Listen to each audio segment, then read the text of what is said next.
Hey, welcome back to another video of how to fix online. In this video, we are going to learn how to fix login problems with Instagram application. If you are having trouble logging in, here are some steps you can try. First, make sure your application is up to date. Open your App Store or Google Play Store and search for your application. If there is an update available, you will see an update button. Tap on it to update the application.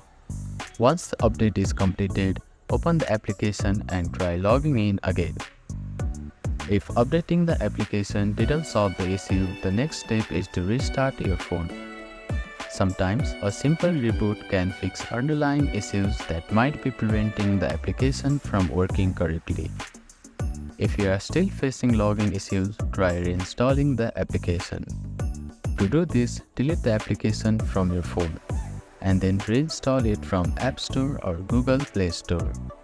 This can help clear out any corrupted files that might be causing the problem. Make sure your phone is connected to a stable internet connection. Try switching between Wi-Fi and cellular data to see if the login issue is related to your network. Also ensure that your phone's operating system is up to date. Sometimes, compatibility issues between an outdated operating system and the application can cause login problems. Go to your phone settings, check for system updates, and install any available updates. If none of these steps resolve the issue, it's time to reach out to customer service. They may provide you with further troubleshooting steps and help you solve the problem. Thank you for watching this video. Please do not forget to like, share and subscribe to our channel and comment down if you have any queries.